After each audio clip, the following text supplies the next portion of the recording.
At the master's table. I'm going to share this. I think is really wonderful.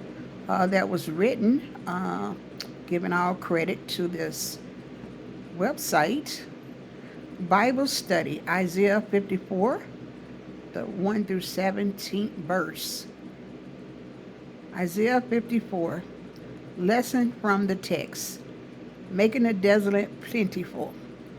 God has the wonderful ability to take that which is unfruitful and make it productive. In chapter 34, he uses the image of making the desert bloom. Here, the image is a barren woman bringing forth so many children that the couple must build a bigger house. Is God promising that every barren wife will have many children? No. He is talking about something far more wonderful. The Jews were given a special covenant through Abraham and the laws of God through Moses. They were to be a light to all nations, teaching everyone about the ways of God and showing them the way of forgiveness of sin. Did they? No.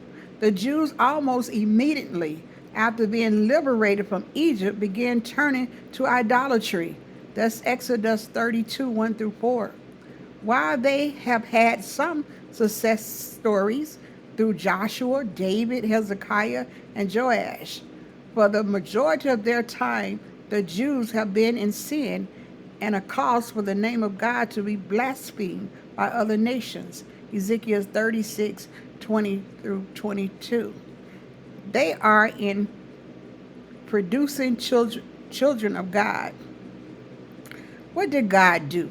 He gave them one last chance to follow him with the appearance of his son. But after they chose to crucify Christ, God left trying to draw Israel back to a right relationship with him and instead used them to reach all the other nations of the world.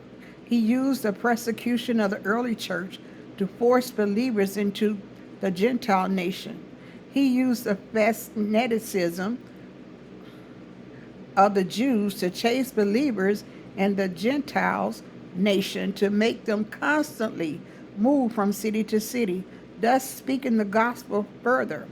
God took the failure of the Jews to obey him and used it to bring about salvation through the crucifixion of Christ and to reach all the world through forcing the believers to flee Israel.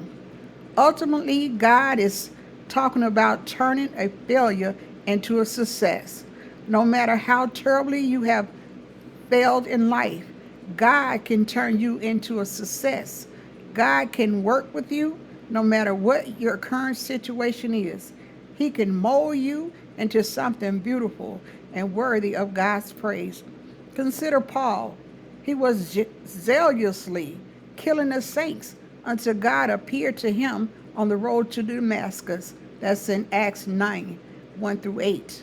And God used him to write 14 of the 27 books of the New Testament. God is so wonderful that he can take our failures and turn them into successes. The Bible defines success as obeying the commandment of God, Joshua 1 and 7 and 1 King 2 3.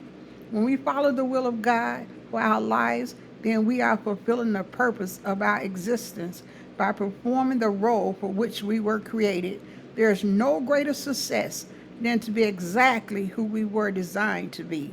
Note that this has nothing to do with monetary gain, power, or popularity. And that was the reading from At the Master's Table, Isaiah 54, verses 1 through 17.